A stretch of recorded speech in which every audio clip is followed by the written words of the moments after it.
Oi, gente, boa noite. Meu nome é Isabelle Maria. Nós somos a equipe 7 e vamos dar início à nossa apresentação do seminário. O tema do nosso artigo é Tudo aqui é poesia, a pragmática cultural como pesquisa participante com movimentos sociais e coletivos juvenis em territórios de violência urbana. Então, pessoal, para darmos início à nossa apresentação, eu vou começar declamando uma poesia do Edmar Eudes, que foi um poeta popular da Serrinha. Ele foi presidente da Associação dos Moradores do bairro da Serrinha. Ele foi um líder que atuou em vários movimentos sociais, por exemplo, no movimento Pro Parque Lagoa da Itaperaoba e no programa Viva a Palavra da UES. O título da poesia se chama Viva a Palavra e eu peço que vocês prestem bastante atenção porque essa poesia ela revela muitos aspectos que são os objetivos do programa Viva a Palavra que vocês vão entender daqui a pouco com maior aprofundamento, tá certo?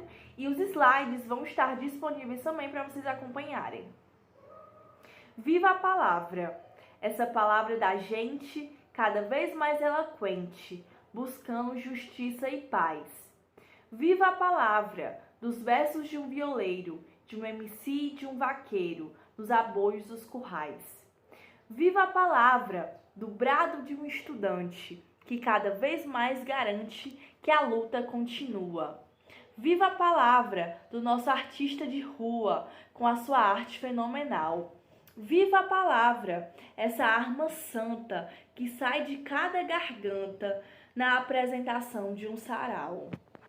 Como vocês puderam ver, na poesia é tratado vários aspectos. Escutar diferentes vozes, o ato de se expressar, buscar justiça e paz. E é com essas características que nós vamos conhecer agora um pouco mais do programa Viva a Palavra, que esses são objetivos do programa. Com o objetivo de enfrentar a violência contra as juventudes, o programa Viva a Palavra, Circuitos de Linguagem, Paz e Resistência, da Juventude Negra da Periferia de Fortaleza, tem articulado ensino, pesquisa e extensão para produzir cartografias das gramáticas culturais das juventudes da periferia em seus diversos jogos de linguagem, saraus, contação de histórias, círculos de leitura, círculos de paz, batalhas de rap, slam e etc. O intuito do programa é primeiramente, de lutar contra o extermínio das juventudes, como demanda dos movimentos sociais e coletivos culturais que atuam em territórios de violência. O segundo objetivo é atravessar a rua que separa a universidade das comunidades que a circundam, que separa os saberes acadêmicos dos saberes populares, atravessando também as fronteiras disciplinares por meio da transdisciplinaridade, conforme Alencar 2019. E o terceiro objetivo é buscar a horizontalidade entre os envolvidos nos projetos do programa por meio de metodologias participativas, cooperativas e colaborativas. Inclusive, esses três princípios seriam constitutivos de uma pragmática cultural, segundo Raja, que nós abordaremos mais adiante. Então, pessoal, o principal ponto aqui desse artigo é discutir como as cartografias das práticas discursivas e culturais dos jovens da periferia realizadas no subprojeto do programa Viva a Palavra, Palavras de Resistência. A nossa investigação principal, pessoal, é como esses jogos de linguagem em práticas de política, de arte, de cultura, constituem novas formas de vida, modos de resistir e reexistir diante da violência urbana vivenciada nas grandes cidades. Como eu disse para vocês, os slides vão estar disponíveis e vocês poderão encontrar várias imagens de eventos, de encontros que foram realizados nas comunidades, levando saraus, contação de histórias, slam, batalhas de rap, tá certo? E nós vamos dar início a outro tópico. O ativismo comunitário no enfrentamento à violência e à desigualdade social. Pessoal, nós sabemos que a violência urbana ela é um fenômeno complexo que nos solicita uma compreensão conjunta das relações entre economia, política e produção do espaço urbano. Com isso, eu trouxe duas citações de autores que vão nos ajudar a embasar o nosso debate e fazer discussões e reflexões acerca desse assunto, sobre esse padrão de extensão territorial. Como afirma Feltran, 2017, esse padrão está baseado no alargamento de periferias sem infraestrutura urbana e desenvolvimento social. Pessoal, nós temos muitas comunidades que carecem de espaços de lazer e quando existem esses espaços, faltam manutenções periódicas para que a comunidade usufrua desse direito. E aí surge outra questão, que é a questão desse crescimento urbano concêntrico que gera a exclusão social e, consequentemente, acaba surgindo os territórios de violência. Como afirma Ferreira e Pena, 2005, o território da cidade se produz produzindo e reproduzindo as formas de violência urbana e criminalidade comandadas pelo conjunto de fatores que se materializam e se realizam nas cidades. Pessoal, esses territórios têm demandas urgentes que apresentam índices altos de vulnerabilidade social. São inúmeras favelas, comunidades que são carentes de equipamentos e serviços voltados aos jovens que cada vez mais são expostos a situações de violência física e simbólica. E além dessas violências, ainda existe outra violência que nós não demos a atenção necessária. A violência linguística, ela constrói os estereótipos dos jovens à periferia, como, entre aspas, bandidos em potencial das suas áreas como territórios perigosos, pela forma cultural dessa comunidade, de se vestir, de se falar, e gera essa violência linguística que é altamente prejudicial para a sociedade. Nesse sentido, os movimentos sociais e coletivos culturais juvenis à periferia denunciam um verdadeiro genocídio da juventude pobre e negra. Os movimentos sociais e coletivos juvenis denunciam um genocídio da juventude negra periférica com base nos dados do relatório do Comitê Cearense pela Prevenção de Homicídios na Adolescência de 2016. Pessoal, essa pesquisa foi publicada em 2016 e realizada com os dados do censo de 2010. Nós sabemos que essa pesquisa está desatualizada, mas nós não temos ainda os resultados do censo de 2022, que ainda não foram divulgados pelo IBGE. A previsão de divulgação dos novos dados, com dados atualizados do censo de 2022, vão ser publicados pelo IBGE no final de junho.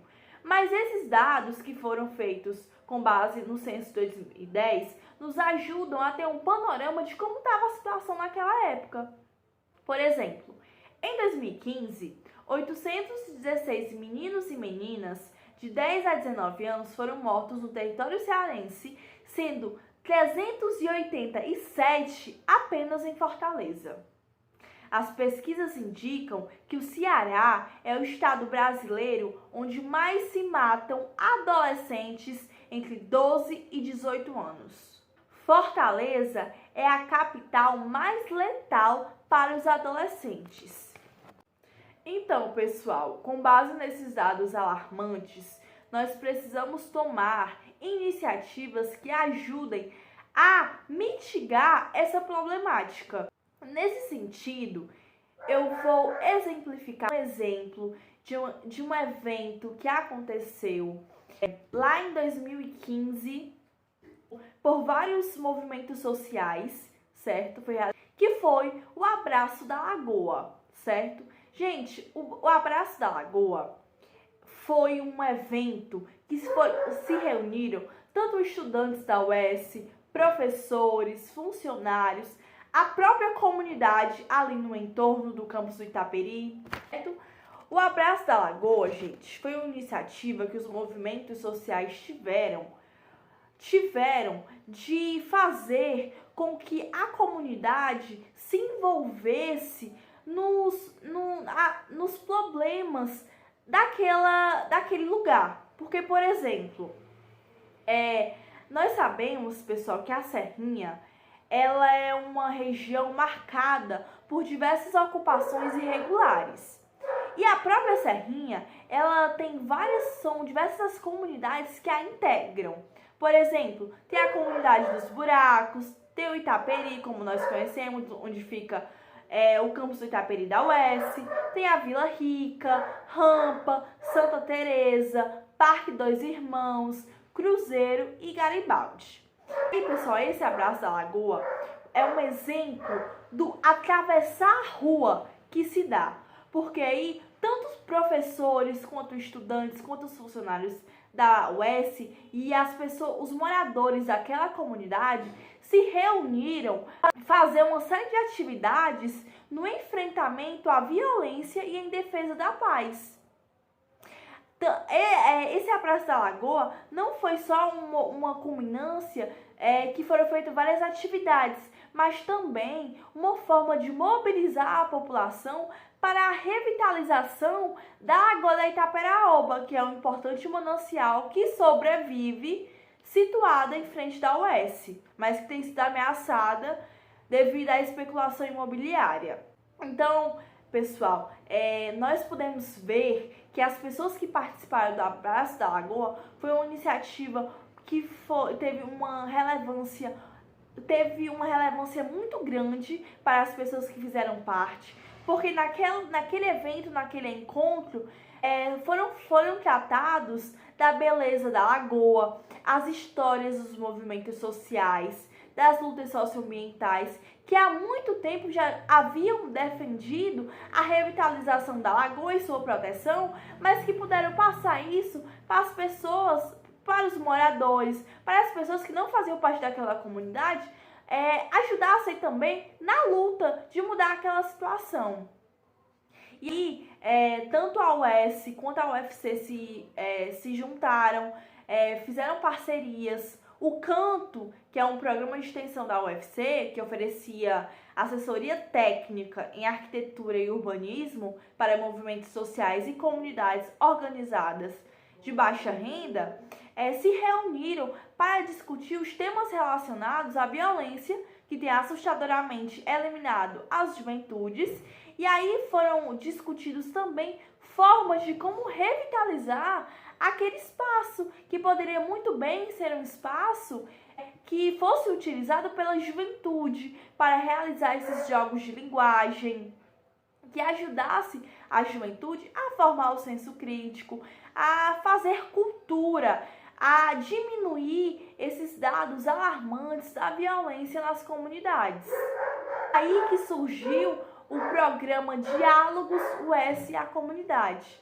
Então, pessoal, nós vemos aqui a importância de enfrentar a violência através dos jogos de linguagem, que são fundamentais para as juventudes para se dar conta das questões prejudiciais que tem na sua comunidade, a fim de mudar, tomar iniciativas, né, a fim de lutar para combater essa questão. Olá, boa noite. Eu sou Conceição.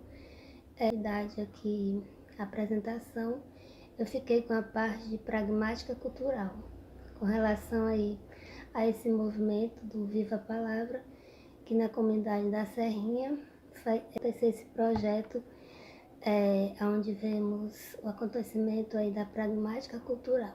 Fala que as práticas culturais vivenciadas nos coletivos culturais e movimentos sociais juvenis são vistos como jogos de linguagem históricos e dinâmicos que constroem gramáticas culturais. Alencar 2014.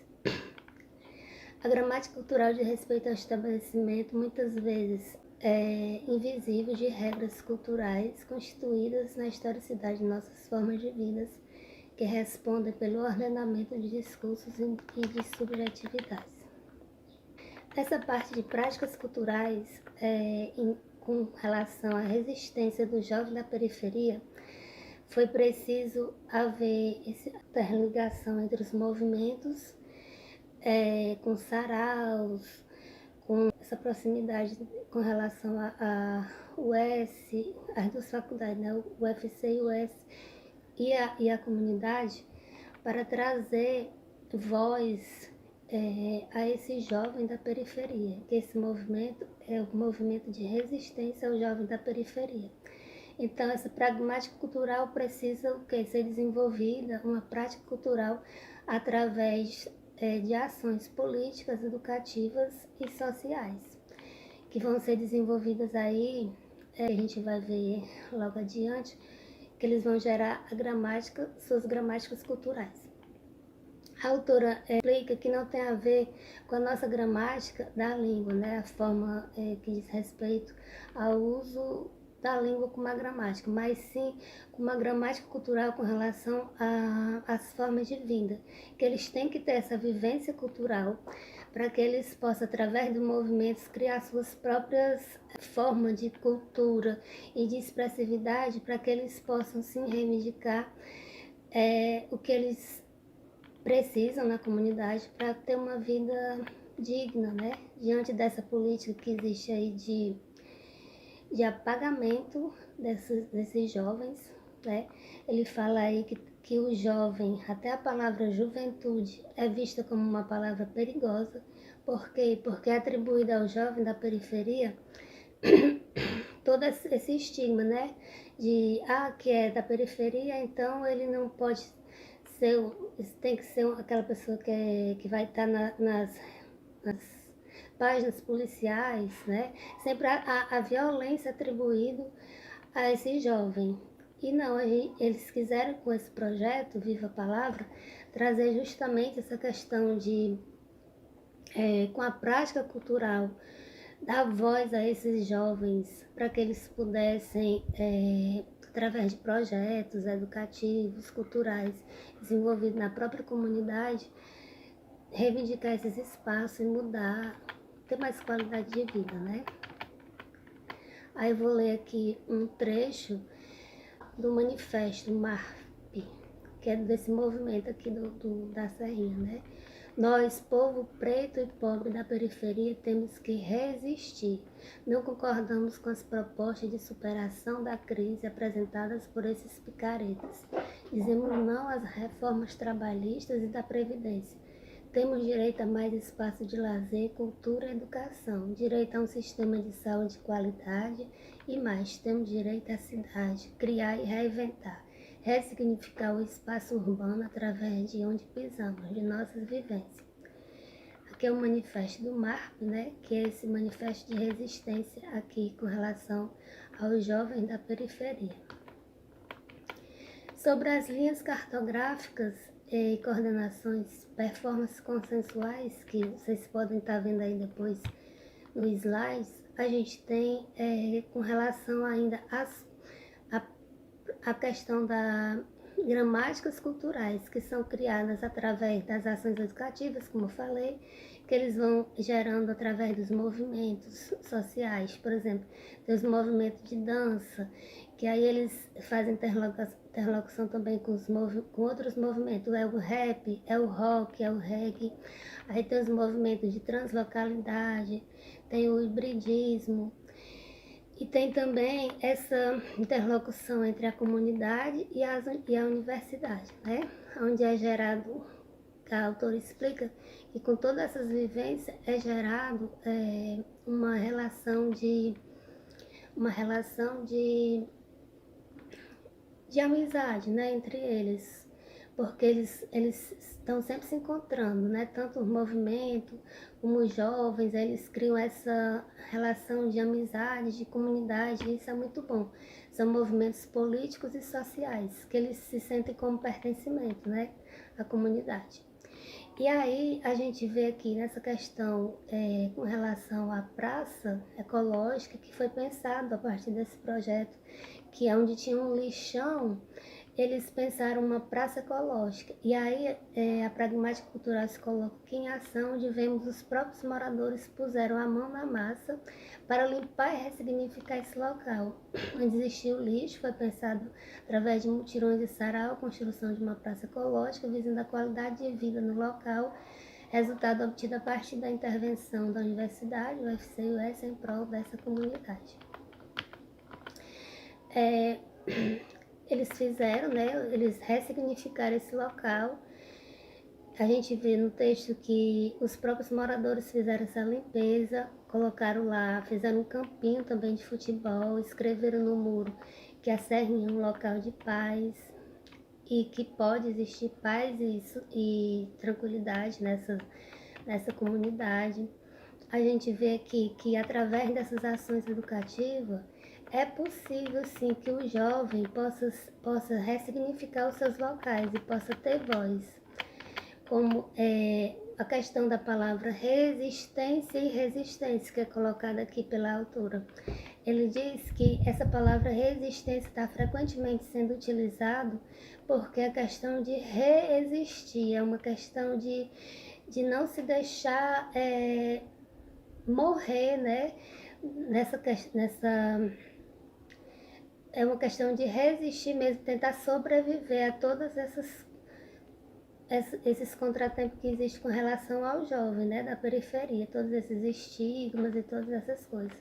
Fazendo uma interlocução com o texto, eu fui buscar no Moita Lopes, né, que a gente fez a leitura em sala de aula, onde o texto é como fazer linguística aplicada na contemporaneidade. Essa questão da pesquisa, de considerar o participante e tudo mais. E também a questão de considerar as vozes do Sul, que são o quê? São justamente essas pessoas que são deixadas à margem na pesquisa, que são desconsideradas. Então, quando ele diz assim, é preciso considerar as vozes, as vivências, dar-lhes a palavra para esse jovem, para que eles possam, através da palavra, da expressividade, das ações educativas, políticas e sociais, eles resistirem a essa política de morte, essa questão de apagamento, essa questão de todos os estereótipos que são relacionados ao jovem da periferia. É mesmo uma questão de sobrevivência, de resistência, para que o jovem da periferia consiga resistir e ter uma vida digna, como é merecedor. Olá, eu me chamo Guilherme, fiquei responsável por comentar a última etapa do texto nos direcionado para o seminário. E eu vou começar aqui fazendo aqui uma lembrança, direcionando aqui a nossa visão a um poema do poeta Edmar Eudes, conhecido também como poeta da Serrinha, que declamou em uma das atividades sociais nas comunidades, que disse: "Me desculpe, senhor repórter, hoje a praça está sem graça, não tem dor, não tem desgraça, não há corpos pelo chão, não tem choro, não tem luto, é um sossego absoluto no embalo da canção. Tudo aqui é poesia, é seresta, é cantoria, muito rock e é baião. Me desculpe, senhor repórter, hoje a noite aqui é bela, não tem nada para sua tela. Meu 38 é um violão." Esse poema é bem direto e muito facilmente nós encontramos a ironia, principalmente no primeiro verso, quando ele diz: "Me desculpe, senhor repórter." Esse poema também, boa parte dele, é escrito em métrica sete-silábica, né, que é a métrica com 7 sílabas poéticas, que aproxima a poesia do ritmo da fala. realmente gera um tom de conversa, gera um tom de um diálogo direto. Não são todos os versos que são em 7 silábicos, mas boa parte sim, que gera uma rapidez, realmente uma conversa rápida com o repórter, no caso, né? Entre o poeta e o repórter, no contexto inserido do poema. Então, essa ironia que ele usa, me desculpe, senhor repórter, pelo menos é o seguinte, que se pode entender de um modo. Todo dia, quando a gente se resume em Fortaleza, nós sabemos que acontece assassinato, assalto, estelionato, tudo. Eu não preciso nem listar essa questão dos crimes que acontecem em nossa cidade. E dentro das comunidades, a questão do tráfico, acontecem principalmente fora delas, né? Que essas áreas que acontecem fora muitas vezes são camufladas, né? Então também acontece todo dia atividades sociais, projetos sociais, encontros culturais, encontros juvenis, como o próprio texto diz, espaço afetos, né? Rodas de conversa, tudo dentro do mesmo ambiente onde acontecem as tragédias, onde acontecem os crimes. Seja, inclusive estou falando isso nem me resumindo tanto a comunidade, a favela, mas de uma forma em geral. Mas quando se tem qualquer dispositivo de acesso à mídia, em geral, rádio, televisão, internet, rede social, o que for relacionado à mídia, se encontra facilmente, até inevitável, a gente sempre encontra essa questão da violência, essa questão do crime, esse anúncio do que aconteceu relacionado de uma forma negativa. Mas essa questão dos projetos, das atividades culturais, dos encontros que acontecem no mesmo ambiente onde acontecem as tragédias, dificilmente são apresentadas. Ou seja, apenas um lado da moeda é mostrado. O outro lado ele fica oculto para ser mostrado uma vez por ano, entre aspas, lógico, né? Enquanto os outros atos negativos são mostrados diariamente. Então quem está olhando de fora, principalmente para aquela comunidade, para aquela favela, né, para aquele ambiente onde acontece aquela notícia que é vinculada, cria uma visão única, generalizada e por fim acaba sendo preconceituosa devido a essa desinformação, essa ocultação do outro lado da moeda, certo? Então achei extremamente interessante esse poema do texto. No tópico tudo que é poesia, é importante a gente focar em um parágrafo que diz o seguinte: na perspectiva da pragmática cultural, as análises das performances têm demonstrado que as práticas culturais juvenis se configuram como espaços afetos que requalificam o urbano e reescrevem as paisagens de Fortaleza, sendo preciso investigar essas práticas para compreendê-las em seu curso.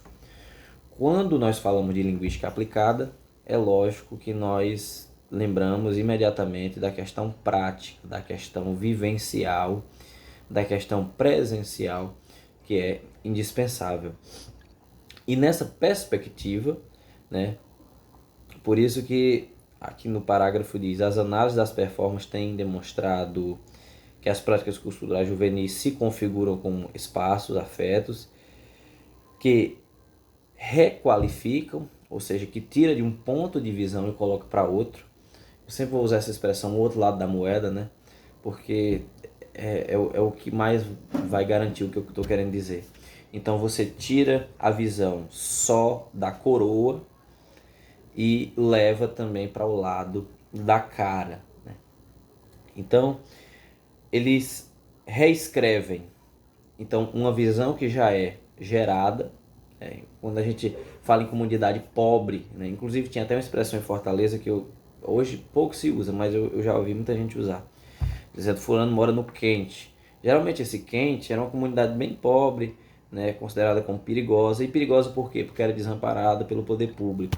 Não havia policiamento, não havia apoio, não havia suporte. E aquela comunidade acabava ficando desamparada, como ainda acontece, né? Esse problema a gente não resolveu e infelizmente está longe de resolver. Então, essa expressão era usada justamente para citar esse tipo de ambiente, né? Ou seja, esse quente já era também uma amostragem só de uma visão generalizada daquele espaço. E quando diz é preciso investigar essas práticas, né? A investigação ela só é bem feita quando é feita de perto, pelo menos com alguma coisa material, né?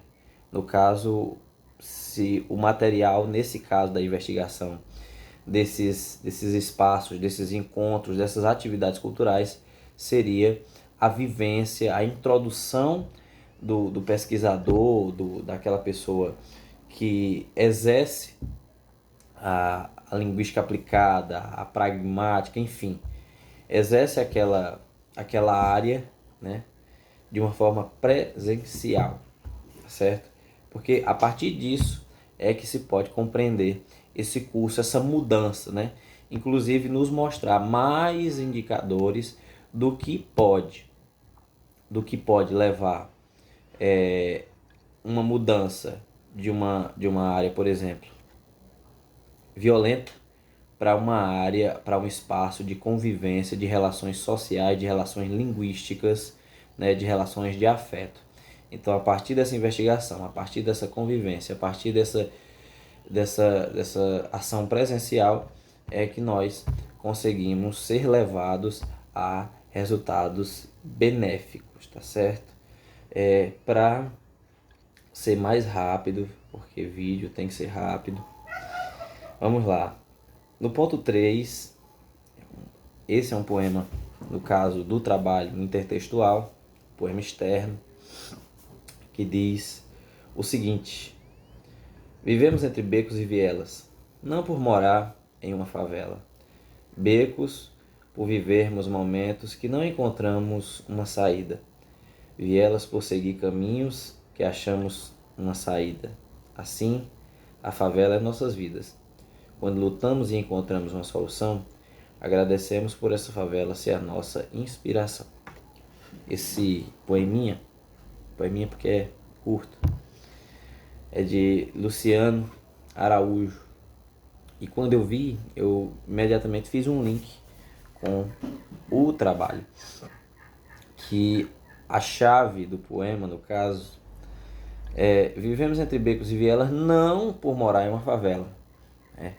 Então, não só pela questão estrutural, pela questão geográfica, mas sim pelo desamparo, pelo esquecimento. E becos por vivemos em momentos que não encontramos uma saída, ou seja, viver em meio à dificuldade. E vielas por seguir caminhos que achamos uma saída. Assim, a favela é nossas vidas. Quando lutamos e encontramos uma solução, agradecemos por essa favela ser nossa inspiração, por ela gerar esse jogo de cintura no popular mesmo. Então, achei extremamente interessante. E só para fechar, quando nós falamos de cultura, eu que trabalho no ambiente cultural, no caso, no setor cultural, desde os meus 14 anos, quando a gente vê projetos sociais sem nenhum amparo, sem nenhum apoio, sem nenhuma mão estendida, nós nos perguntamos muitas vezes por que, se é uma coisa tão barata de ser feita, por que não sobra? Infelizmente, nós vivemos num país que pela lógica se entende como a política funciona. Por exemplo, uma pessoa ganha 40 mil por mês, aí gasta não sei quantos milhões numa candidatura para ser prefeito e receber um salário de 20, 30, não sei, ou seja, inferior até o que ganha aposentado ou fazendo qualquer outra atividade. Pela própria lógica, nós entendemos que a balança está desigual. Então aquele camarada que está entrando ali na política, muitas vezes, não são todos, né, mas uma parte, é para viver das sobras geradas pelaquela prefeitura. Por que que um evento de rap, um festival de repentistas, um festival de dança é tão barato e é pouco feito? Porque não sobra. Sobra muito mais para quem organiza se for um evento grande. Então, sempre a questão do capital, do financeiro, ela é colocada frente à questão do resultado. Então, um evento milionário que acontece durante uma noite só é colocado ali na frente de tantos outros que poderiam acontecer durante anos com aquele valor e gerar um resultado muito melhor, inclusive para mudar o cenário ou então para apresentar o segundo lado da moeda. E quando fala em cultura popular, cultura urbana, enfim, nesses espaços afetos, a gente sempre deve lembrar que a arte, ela abre os braços e, diferente de todas outras manifestações humanas, a arte é a única que não exclui, nem por raça, nem por religião, nem por gênero, nem por nada. A arte é super importante e nesses espaços de afeto, de convivência, de movimentos linguísticos, enfim, ele é indispensável. Tá certo? Obrigado.